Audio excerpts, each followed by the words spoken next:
Dans cette formation Access, nous souhaitons mettre en pratique les requêtes actions afin de purger les tables de leurs enregistrements redondants. Et nous allons le constater, la réalisation n'est pas forcément une mince affaire. Quelques solutions avancées, de ci et de là, permettent en effet d'éliminer facilement les lignes en double. Mais, en y regardant de plus près, force est de constater que les lignes originales disparaissent elles aussi. L'enjeu consiste donc à supprimer les doublons tout en conservant les originaux, cela va de soi. Pour aborder ces techniques, nous avons besoin d'informations offrant de nombreuses répétitions. C'est pourquoi nous devons d'abord récupérer une source de données existantes, offerte comme toujours au téléchargement depuis le site monbach.fr. Comme vous le savez, le volet des objets Access sur la gauche de l'écran liste tous les éléments de la base de données. Et comme vous pouvez le voir, cette petite base n'est constituée que d'une seule table, nommée commune. Et elle fera parfaitement l'affaire pour déployer la solution permettant de purger les enregistrements répétés, tout en conservant bien sûr les originaux, c'est bien là l'enjeu. Je vous propose tout d'abord de double-cliquer sur cette table commune pour afficher son contenu en mode feuille de données. Elle archive des communes et des codes postaux associés. Plus précisément, il s'agit des villes de la région PACA. Et comme l'indique la petite barre de navigation en bas de la fenêtre Access, cette table propose 1003 enregistrements, soit 1003 villes. En réalité, elles sont moins nombreuses, la faute aux redondances. Par exemple, vous constatez rapidement la répétition de la ville d'Aix-en-Provence. Juste en dessous, la ville d'Aloche est répétée à 2 reprises.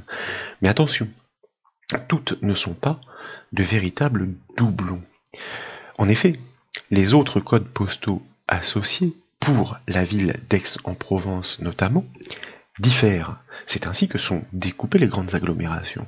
Nous allons donc devoir faire preuve de finesse pour préserver l'intégrité des données et supprimer seulement les vrais doublons. Access, comme vous le savez sans doute, propose un outil fort précieux pour déceler la présence d'enregistrements redondants. Il s'agit de l'assistant requête Trouver les doublons. Nous proposons de l'exploiter pour construire cette requête sélection tout à fait spécifique. Ensuite, l'idée consiste à la convertir en requête suppression pour éliminer tout simplement ces répétitions de la table d'origine. Tout d'abord, je vous propose de fermer la table commune en cliquant sur la croix de son onglet, et si d'aventure elle n'était plus sélectionnée, eh bien de la resélectionner depuis le volet des objets Access pour la copier par le raccourci clavier CTRL-C et la coller par le raccourci clavier CTRL-V. Dans la foulée, à l'invite, eh bien, nous allons prendre soin de la renommer explicitement, comme par exemple commune _ secours, et à validation, fort logiquement, elle apparaît bien dans le volet des objets Access. La modification des données par les requêtes actions est effectivement irréversible. Est-il nécessaire de le rappeler? Access écrit en temps réel sur le disque dur. Il est donc toujours préférable de réaliser une copie de sauvegarde en amont. Désormais, nous pouvons procéder, et pour ce faire, il s'agit tout d'abord de cliquer sur l'onglet Créer en haut de la fenêtre Access pour activer son ruban. Et puis, dans la section Requête, nous allons cliquer sur le bouton Assistant requête. Et fort naturellement, dans la boîte de dialogue qui se déclenche, nous allons choisir la requête dédiée, l'assistant requête, trouver les doublons. Si bien que nous pouvons cliquer sur le bouton OK pour dérouler les étapes de l'assistant. Et cette première étape est triviale. Elle consiste simplement à désigner la table à partir de laquelle nous souhaitons déceler et extraire les enregistrements en double. Nous n'avons pas l'embarras du choix, nous le savons, et donc nous choisissons d'agir sur la table d'origine, la table commune. Elle est sélectionnée par défaut. Nous cliquons donc sur le bouton suivant. Cette deuxième étape, en revanche, est cruciale. Elle consiste à définir comment doivent être repérées les répétitions.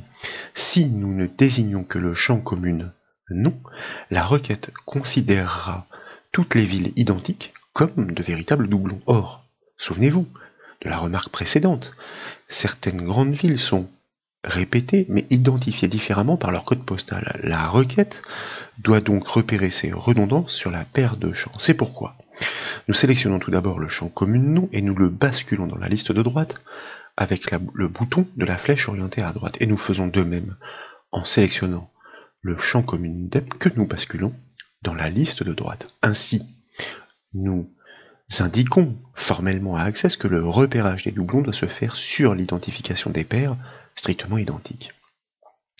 Nous poursuivons en cliquant sur le bouton suivant. Pour accéder à cette troisième étape qui est facultative, elle permet d'ajouter un niveau de détail supplémentaire à l'extraction en désignant les champs souhaités. Qu'à cela ne tienne, nous allons sélectionner le champ commune ID et le basculer dans la liste de droite comme nous l'avons fait précédemment. Nous pouvons dérouler les étapes en cliquant de nouveau sur le bouton suivant pour atteindre la toute dernière des étapes qui consiste à renommer de façon explicite notre requête. Par exemple, R, doublon ville, sans espace tant qu'à faire. Comme la case afficher les résultats est cochée, le fait de cliquer sur le bouton terminer nous permet de basculer directement sur l'aperçu des résultats. Et comme vous le constatez, eh bien, les doublons semblent avoir été débusqués avec succès. Souvenez-vous, la ville d'Aloche, par exemple, était répétée à 2 reprises.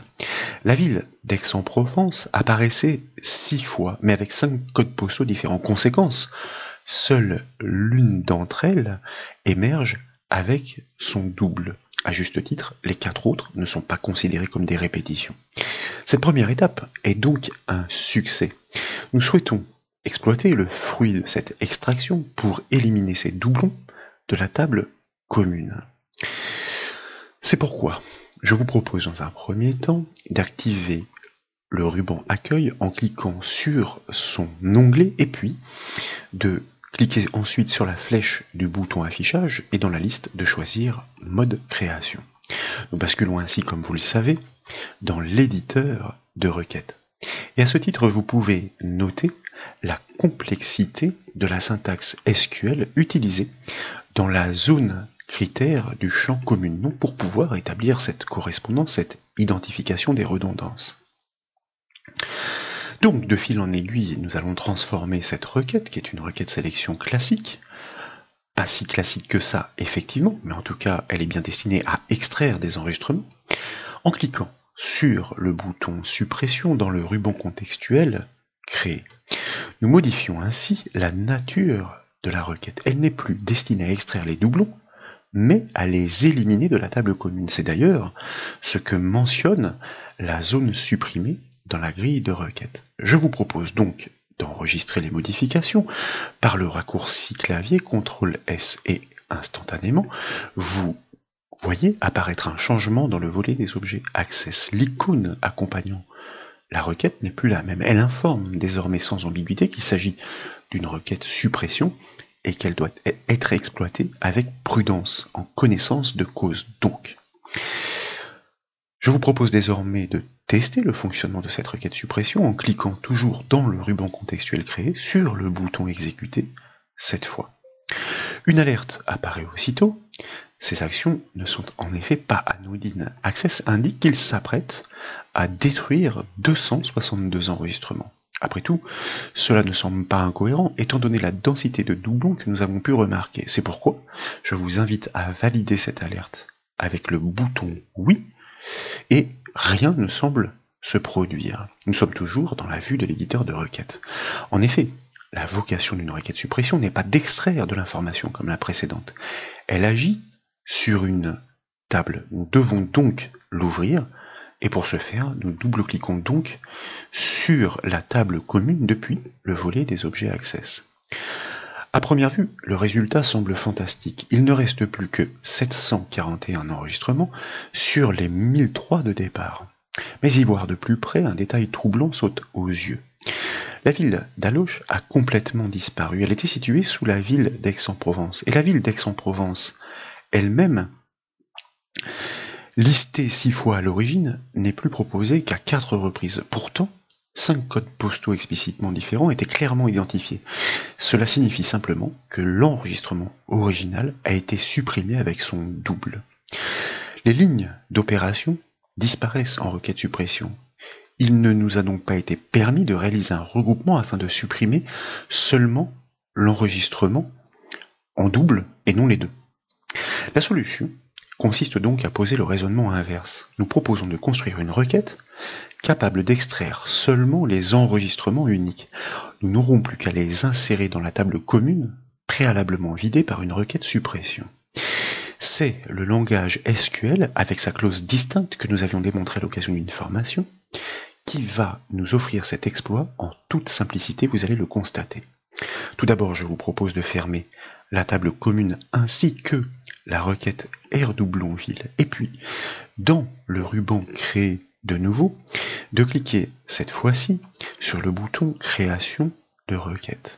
Et dans la boîte de dialogue qui apparaît, eh bien, je vous invite à cliquer directement sur le bouton fermer. Ainsi, nous ne désignons aucune table. De fait, le mode SQL se propose naturellement dans le ruban créé.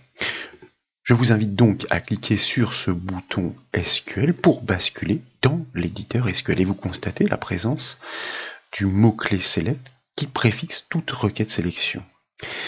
Nous allons donc construire notre requête comme nous l'avons appris avec la clause distincte qui doit être suivie de l'énumération des champs, la combinaison en d'autres termes sur laquelle il s'agit effectivement d'extraire les valeurs uniques, les enregistrements uniques. Nous souhaitons effectuer une sélection distincte sur la paire commune-nom, commune-dep. Il s'agit bien des noms de champs de notre table. Et comme vous le savez, dans une requête sélection, nous devons, grâce à la clause from, eh bien, identifier cette table. Il ne s'agit plus de la table commune, puisque la table commune est celle qui va devoir recevoir les résultats de cette extraction. De plus, elle a déjà été purgée de tous ces doublons, mais aussi des originaux. La table commune secours, eh bien, est celle de notre copie que nous avions eu fort logiquement raison de réaliser. Donc, est-il nécessaire de le rappeler pour effectuer un petit résumé? La clause distincte permet d'extraire toutes les valeurs uniques sur la combinaison des champs énumérés. Ici, il s'agit bien de la paire commune-nom commune-dep pour que les villes strictement identiques ne soient pas considérées comme de vrais doublons si d'aventure un code postal différent leur était associé. Cette extraction a bien lieu from à partir de la table commune secours, des enregistrements préservés, si bien que je vous propose d'enregistrer cette requête, encore une fois sous un nom suffisamment explicite, comme par exemple R commune unique, afin de la repérer facilement. Nous pouvons valider, elle apparaît bien sûr dans le volet des objets access et dans la foulée, il ne nous reste plus qu'à l'exécuter en cliquant sur le bouton du ruban créer. L'extraction est un succès. Seules 845 communes sur les 1003 de départ persistent. C'est toujours 104 de plus que le résultat livré par la précédente requête suppression. La ville d'Aloche est bien présente, mais une seule fois, son doublon a donc été écarté. La ville d'Aix-en-Provence, comme vous le remarquez, est répétée à 5 reprises conformément aux 5 codes postaux différents. Avant de songer à insérer ces données purgées de leurs doublons dans la table commune, nous devons la vider de ses anciennes valeurs. Et pour cela, une requête suppression sans critère fera parfaitement l'affaire. Tout d'abord, je vous propose de fermer cette requête, que nous rappellerons en temps utile, et puis, comme souvent, comme toujours, donc, de repasser par le ruban créé, de cliquer sur le bouton création de requête pour opérer de façon manuelle, dans la boîte de dialogue qui suit cette fois-ci de bien sélectionner la table commune, de cliquer sur le bouton ajouter, et puis sur le bouton fermer. Je vous rappelle l'enjeu, nous souhaitons vider cette table de toutes ses valeurs. Tout d'abord, dans la représentation de la table, nous double-cliquons sur le champ commune ID pour l'ajouter sur la grille de requête et dans la foulée, dans le ruban contextuel créé, je vous invite à cliquer sur le bouton suppression. Nous transformons ainsi, comme vous le savez, la requête sélection en requête suppression. Comme aucun critère n'est stipulé, elle doit agir sur tous les enregistrements de la table commune. Donc, elle doit les supprimer tous. Eh bien, nous allons le vérifier. Nous commençons par enregistrer CTRL-S notre requête, par exemple sous le nom R-supr commune que nous validons. Elle apparaît bien dans le volet, accompagnée de son icône tout à fait spécifique. Et puis, dans la foulée, bien entendu, nous cliquons sur le bouton exécuter dans le ruban. Nous validons le message d'avertissement avec le bouton oui et nous double-cliquons sur la table commune pour constater les résultats. Comme vous le remarquez, plus aucune commune n'y est désormais référencée. La table est effectivement complètement vidée. Nous allons donc pouvoir procéder à l'insertion des enregistrements uniques issus de la requête R commune unique agissant sur la table commune secours. Et c'est une nouvelle requête action qui va nous permettre d'automatiser cette tâche. Il s'agit cette fois de la requête ajout. Tout d'abord, je vous propose de fermer la table commune ainsi que la requête suppression et, comme à chaque fois, de repasser par le ruban créer pour choisir une création de requête manuelle. Dans la boîte de dialogue qui apparaît cette fois-ci, nous allons modifier nos habitudes. Je vous propose d'activer l'onglet requête et de sélectionner la requête R commune unique, puis de cliquer sur le bouton ajouter et sur le bouton fermer. Car ce sont en effet les résultats de l'extraction d'une requête, notre requête R commune unique, que nous souhaitons ajouter dans une nouvelle table. Et pour ce faire, nous cliquons désormais sur le bouton ajout dans le ruban contextuel créé. Et dans la boîte de dialogue qui suit, nous allons tout simplement définir cette table de réception à l'aide de la liste déroulante. Il s'agit de la table commune que nous venons de vider, si bien que nous pouvons valider ce choix par le bouton OK. Dans la foulée, dans la représentation de la table, je vous propose de double-cliquer et sur le champ commune nom et sur le champ commune dep. Ainsi, nous les ajoutons sur la grille de requête. Et comme vous pouvez le voir, du fait de la correspondance des noms de champs, la zone ajoutée A, spécifique à cette requête, se cale automatiquement. C'est bien le résultat de l'extraction sur le champ commune nom de la requête que nous souhaitons insérer dans le champ commune nom de la table commune. Et c'est bien l'extraction sur le champ commune dep que nous souhaitons insérer dans le champ commune dep de destination. Nous enregistrons de nouveau notre requête par le raccourci clavier CTRL-S sous un nom comme toujours explicite comme R_agi, agi pour ajouter, ajout, ville unique. Nous souhaitons effectivement implémenter cette table de toutes les villes purgées de leurs doublons reconnus sur la paire de champs.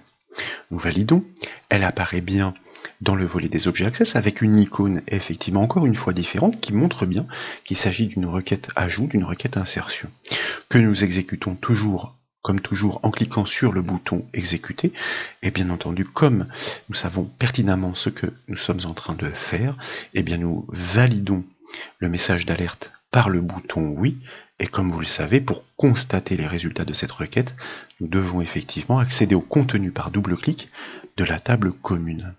Et cette table, précédemment vidée, contient désormais 845 enregistrements sur les 1003 communes référencées à l'origine. Seules subsistent les paires uniques, la ville d'Aloche n'est plus répétée, la ville d'Aix-en-Provence est purgée de son seul doublon puisque les autres sont associés à des codes postaux différents. Nous l'avons donc rempli de valeurs uniques. En d'autres termes, nous avons livré la solution pour purger une table access de ces doublons par les requêtes. Voilà donc pour ces démonstrations. J'espère qu'elles vous ont plu. Si c'est le cas, comme toujours, je compte sur vous pour mettre un petit j'aime à la vidéo. Et comme vous le savez, vous pouvez retrouver toutes les autres formations sur le site bombache.fr. Je vous remercie.